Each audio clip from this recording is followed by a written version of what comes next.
Welcome, Mitchell. Thanks. Yeah, thanks for joining me on such short notice. It was like an email last night and you're like, yeah, let's do this. I have a lot of time on my hands these days. Why do you have a lot of time on your hands? I just transitioned into teaching, so Yeah, this is one of my first summers off. So it's nice to be able to have the flexibility. yeah. And you just finished your first year of teaching. Yep. How was that? What was that like? It was an adventure. Yeah, it's one of those things where I knew I would regret not taking the opportunity to do this. Mm-hmm. Yeah, it was a pretty big learning curve going in, but it was something that became richer with time. What was probably the most difficult part of it for you this year? Was it just the steep learning curve? Or? Yeah, there's so much new. You're constantly flexing. Like you have a plan, but you have to hold that plan very lightly. So it's a really challenging. It's that old life lesson, hey? Plan, but hold it loosely. Oh, totally. Yeah. And like on steroids. It's such a dynamic and fluid learning environment. Yeah. Just with scheduling and sports and activities and just there's so many variables. So I think a lot of that planning but holding it loosely, and then just the fire hose of new information was quite challenging. Yeah. But as I kind of got throughout the year, you kind of have you start to get the reward side of it. Yeah. Not the task side, but the relationship side. Seeing things click, connecting with coworkers and students. So it was it was an adventure for sure. I got to ask you, would you go over this on your bike? No. No. Maybe like 15 years ago. Not anymore. Hey. Yeah, not anymore. Take a quick picture. It's nice though. You can tell that not as many people do anymore. The moss. Yes. And building There's on it. not as much of a landing strip. Like Yeah. you can tell people haven't been landing there for a while. Yeah. But it's like so tantalizing, but Yeah. as I've learned to tone it down over the years. Funny how that happens, eh? Probably a few good crashes. Well, just recently too. Oh, yeah. I was skateboarding and I took a good bail and I was like, oh, all right. Predominantly I mountain bike. Yeah. And it's like one of those things where this trail system, I've tried to explore every single trail on this mountain and it's a labyrinth. But I noticed, I came up earlier and there's like all kinds of trails that go off to the side and stuff like that. So yeah.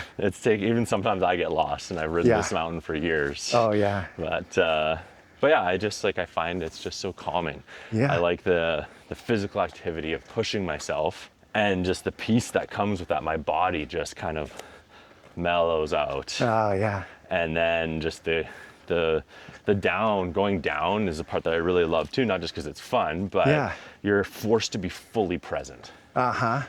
And you're in that moment. Right. There's no distraction. There's no hundreds of scattered thoughts that always are rolling through my head at once. And I just love this trail system for that. I can ride here from home. I can be gone for half an hour or 2 hours. And so I've spent probably a decade or so on this trail system. Yeah. Whether it's walking or biking or running or there's so many beautiful spots that we'll see along the way as well that are just these moments to pause. And so I've been doing a mix of skateboarding, of mountain biking, and then I would do gravel riding as well. And just running, so just kind of and kayaking. So it keeps me pretty busy. You're just very active, yeah. Yep. Oh, that's a washing machine. I wondered what that was. Yeah. So there's actually an I took a picture of it. So the trail is called Spin Cycle. Okay. Yeah. So there's all these random spots and old trucks because this used to be a 4x4 access. Oh, okay. So there used to be like old vehicles and different things, and then they kind of slowly closed it off. And what's sad is that this trail system won't always be here anymore either. So this is all... It's not Crown land or Parkland, right? Nope. It's all privately owned and they have development plans. So it's enjoying it while you can. Enjoy it while you can. Do you have like a favorite landscape or time of day or anything like that? I would say probably early mornings. Just because even as we were walking in here, I kind of felt myself just relax. Yeah. And it's just when you see the sun coming through the trees or like peeking over the mountaintop, I really love that. I used to mountaineer quite a bit, and mountaineering, you always want to have really early starts because the glacier will stay frozen, because you don't want it slushing out and then you slip more. So you usually do 2 a.m. starts, sometimes midnight. Oh, wow. And then, but you have this experience of moving through the landscape in the darkness, but then the sun crests. And that's just like such a beautiful moment. Oh, yeah. So I think that's probably my favorite type of landscape and time combination of like when the sun brings the light into place, and I don't know, it's just such like an awe-inspiring moment. Yeah, sounds lovely. Not very many people get that experience of waking up at 2 a.m. and on a glacier, right? Like that's pretty phenomenal. Yeah, I loved it. It was fun, and just bringing people along that. Yeah. Too, I did it for so long, and then it started to be like, okay, well, what's next? Is there one particular experience in nature that really left a mark on you? Okay, I don't know if, like, it's always one of those things. This is the first thing that popped into my head with nature. That's the best way to go, I think, on these questions. And it's, yeah, totally. I'm like trying to think. I'm like, how would I categorize You might think that? later, no, there was this, not that. But anyway. For right now, we're going to go Yes. with whatever popped in my head. Perfect. And it's interesting because it kind of talks about how we're made to be together. But I think the memory that pops into my head is my friend's dad had dreamed about summiting Mount Baker. You know, you go over the Mount Lehman on the #1, you see it, and he's seen it his whole life. Yeah. And he's just like, I want to do this. And so we're like, okay. So we put together a rope team, we taught him the safety stuff. We went on this big mountaineering trip. Oh, I love it. It ended up being like, we were on the mountain for like 18 hours. It's not supposed to be 18 hours. Oh, yeah. It was a battle, but we got there. We got to the summit, and we get to this little summit, and he falls on his knees, and this like joy and this elation and this thing that like this experience, and it's just like, for me, that's the highlight of like, it's beautiful. It's like a life, like I love it's that like story. a great experience, but then when it's shared, it just has so much more richness. You got to put this experience together for him. That's so neat. And your other people rallied together. It was like a community experience, right? You need a rope team. You need to have other people for safety on the glaciers, and yeah, it was just like, I always remember that moment. And like, for him, it was like this dream that was once in a lifetime thing. And it was just like such a privilege to be a part of that. And I think, and like, again, we had the beauty of like, you're starting early mornings, you get the sunset, you get this whole experience with people. And then it's like forever cemented in my friend's dad's memory now. Oh, I love it. So it's this connection point when you see him. He's like, Baker. And he gets to now, when he drives by that mountain, to be like, I did it. Yeah. Like, I didn't think that was ever possible. So you mentioned this already, like as soon as you stepped onto this trail, it was like, So what role do you think getting outside plays in your well-being? I think for me, it helps me just kind of like burn off stress. It's a place where I feel at peace and feel replenished afterwards, which is, kind of funny, because like I'll come back from something like a hike or a bike ride and I'm energized.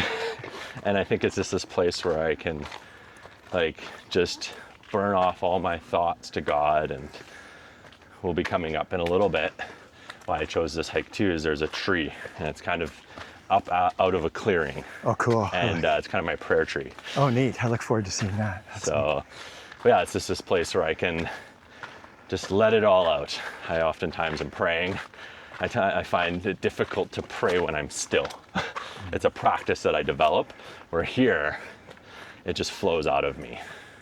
Neat. And I just like feel the weight of the world lift and literally be burned away in my body.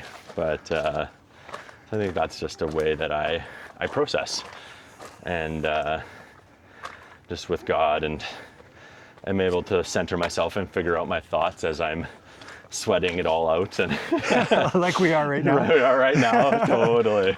That's how I process. It works well for me. I find that silence and stillness, maybe not silence, but like stillness is more of a challenge and a practice, and sitting and being, where this just comes a little bit more naturally. This has some significance for you. I think there's kind of like, it's fun because there's 3 different reminders for me in this. And we have just that one section right over there, there's a rope swing. Okay. And I like it because it's just a reminder to play and to be that like childlikeness. Love it. And like that's something that I don't want to lose. So Yeah. I intentionally foster is that play. So oftentimes my wife and I will go and we'll play on the swing. And then we also have a prayer tree that we'll be seeing very shortly. And I think its significance for me is that my grandpa, so when I was young, I grew up at my grandparents' place with my mom, and my grandpa had this prayer tree in his gardens. And we would always stop. So I lived there till I was 4, and I visited summers till I was 13, whole summers. And we would garden and be outside and updating trails with size. Wow. And he had this one tree that we would always stop at and say a prayer at. So then I've kind of, Oh, neat. that's my way of continuing that tradition here, is I have a tree that I stop and pray at. Yeah. And then there's a lookout way over there that we'll get to too. And it's just a place where you can pause when you're tired at the top and just sit and you get to see the whole valley. Awesome. And the kind of that idea of like that big picture, kind of stop Yeah. and appreciate. I think an interesting thing in your story is that as a child, you had that significant sort of experience as, was it your grandfather? Yeah. Yeah. Yeah. So I'd spend full summers with my grandparents. Oh, wow. And we'd garden and trail and do search and rescue stuff. And it was Lots great. of nature, right? Oh yeah. Yeah. It's definitely kind of that formational time of that connection with Yeah. nature and with God. And Tell me how this area kind of evolved in your consciousness, or how did it become significant to you? nature has become this stabilizing factor. The world can do all these crazy things, but I can go on this walk. And I've done this area, mountain biking, walking through all seasons of life. And I think I find that incredibly stabilizing. And practicing when I first was trying to learn how to be present, I'd stop on mountain bike rides and appreciate different things. And so it's a part of my journey, this area, and different significant landmarkers.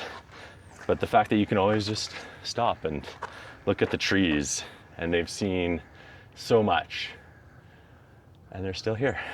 Just the wind comes, you see them going back and forth, and I just find that incredibly stabilizing, that like I've just been coming throughout years.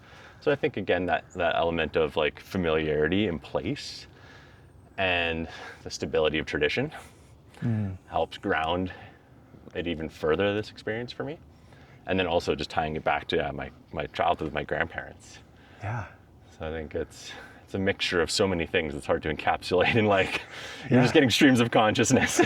No, that's great. I feel like that's a really helpful explanation of it all. You were just saying something about the senses. Yeah, I think it's just like being outdoors for me is just like it's an encompassing experience of like, there's like, you can walk up, you can touch, you can feel, there's just something so grounding in that process of just experiencing it all, the wind, the trees, the sweat, the beauty. It's all just this one experience. Yeah, it's just been an anchor point in my life in different points. It's stabilizing. And then just... Yeah, just tell us what we're looking at again. That was good.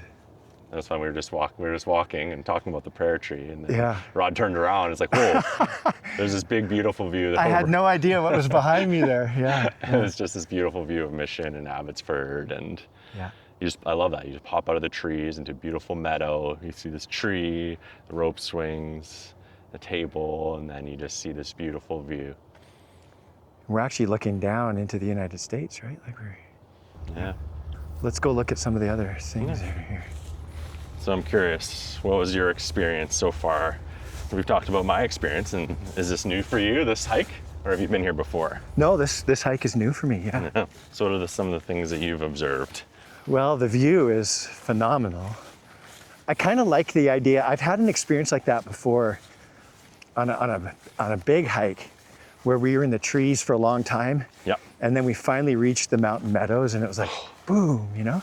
Oh, yeah. But this is pretty spectacular. I think the clouds help too. Yep.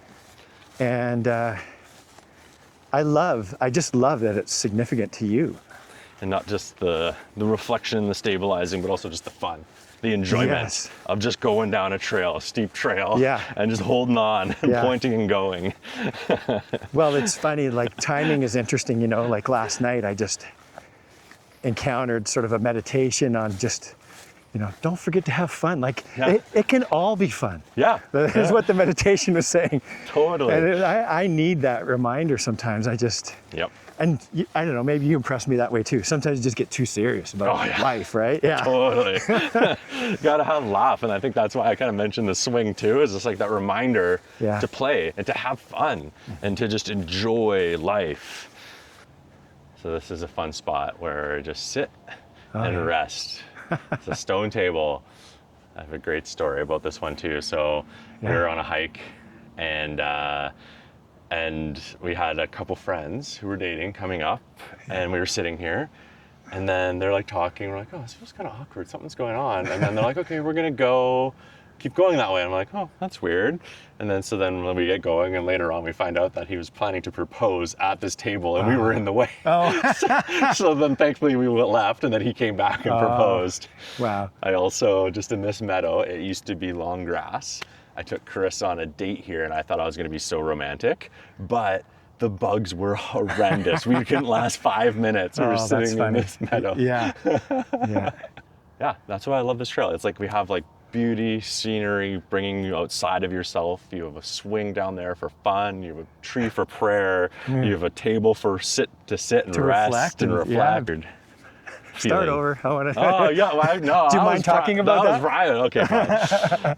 Well, I think it's just interesting how you're just sharing about just bumping into a friend, and you never know who you're going to bump into and that type of thing. Because the summer is new for me, having summers off, and my wife's working. People are working and busy, and I was like, oh, I'm feeling this like Lots of time on your hands. time on my hands, and Yeah. I don't know what to do with it. And it's actually kind of a weird feeling. It's like this loneliness, and it was kind of cool because when I was kind of like feeling that and just like processing that and like wrestling with it, you emailed me about this. Oh, cool. And I was like, that's just kind of, you never know timing and that kind of stuff and who you might bump into. We're still filming, just so you know. We have Rod in his natural element here, experiencing, pausing. I just want you to know that you're not alone in your loneliness. Like I have felt lonely too. So I work from home all the time. Yeah. Like that, I work from home every day, and you know, sometimes I just need to get out and go to a coffee shop. Yeah. But still, I think community is so important. I just don't think we were meant to do this life on our own, you know? Well, it's funny too, because it's so funny how we like, oh, like it'd be good to see this person, but you don't text, or like Yeah. you talk about it and don't follow up. Yeah. And we just do that. But yeah, it's just this different experience. Like, yeah, we're meant to be together, and yet the thing that we desire, sometimes we don't initiate. Like isolation is just Oh. just a killer. You know? Oh, it totally is. Yeah. Yeah. Okay, well, here's the Oh Here's the yeah, swing. here's the swing, yeah. where you're reminded to play, which I just love. Love Yeah. it. Oh, that's still good. It's good to just still. Okay, I never want to get too serious, and like I think there's just like we feel like to be mature sometimes we have to act a certain way, Yeah. but I think there's a time to play. Yeah. Well, thank you for showing me this. Yeah, this is my playground, my place to be me. It's actually going to be really unfortunate when they put houses up here. I told like this is all gonna probably be houses. Yeah, prime But- real estate, really. Oh yeah, like Yeah. you can't blame them. Like look at the Yeah. view, and So many life lessons today. You're so wise. This is why I like the outdoors. If you take the opportunity to learn from it, Yeah. you can just learn so much. Like you said in the beginning of our walk, there's so many lessons to be learned in the outdoors. Yeah. And it just transfers so well. Great place to be. Yeah. It's also a playground, it's also a classroom. Now this is sometimes the part that's hard for me, is the going down, because normally I'm on a mountain bike. So Oh, yeah. now I'm just walking. You'd rather be riding and flying along. It must get a little Oh yeah. sketchy in here sometimes if people are coming up or whatever, hey? Yeah, so this is predominantly the up track, Uh-huh. and there is another trail that people pedal up as well. Oh, okay. And then you have more designated downhill trails. That's kind of known? That's Yeah. So, and then like on the apps, they have like trail forks. It'll show you up tracks and Okay. and where you go down. So Yeah. for the most part, it's like a pretty good relationship. And people give warning if people are on a mountain biking trail. Right. They're usually, hikers are pretty good, and or trail running has become really popular too. People kind of make space for each other. You run into the noobs once in a while. I haven't hit anyone yet, but there have been some close calls. Yeah. Because like sometimes your speed's mountain biking, you're going pretty fast. Yeah. And all of a sudden you do a corner, and I've almost actually hit a bear, not here. Oh. But in Whistler. Whipped around a corner and all of a sudden just slam on my brakes. You're just like, okay, all right then. So what's life teaching you right now? I think it's funny, as you asked me that question, I'm looking down and I'm like, we're on uneven terrain right now. Yeah. A bunch of rocks and uneven, and it's kind of just like one foot in front of the other. And I think that's kind of what I'm learning in another way. Yeah. Of just like being okay with not seeing the big picture and just being like one foot in front of the other. Just doing one step at a time and letting go of the little stuff and trying to like realize what's important. I think it's been interesting. I was coming into a new profession. I've been doing some reading and listening, and I was listening to, and it's like kind of a concept that I'm sure has been talked about outside of teaching, but the 80-20 rule, and just this idea of like focusing on like the 20% of what's really important. And like for me, I've been learning that I kind of have a personality type that everything is important. And that's exhausting. Yeah. So it's learning to be like, okay, what's truly important, and like having that clarity, and just like kind of like when you come out of the clearing of the forest and you see the big picture of just like, okay, what is the big picture? So I think that's something that I'm really trying to learn right now, of like, okay, what, and also it's like a self-care thing, because if I think everything is important, that's going to take a huge toll on me. So I think that's kind of one foot in front of the other, and kind of holding things more loosely, and then just trying to see and take a step back and pause, and like what's truly important in this moment, because you don't want to miss out with relationship and with people by getting stuck in the to-dos and the tasks. So I think that's something that I wrestle with my personality, disposition, and life experience. But it's been a meaningful and painful growing process. Well, I'm grateful for you. I'm grateful that you said yes to this. And this has been wonderful.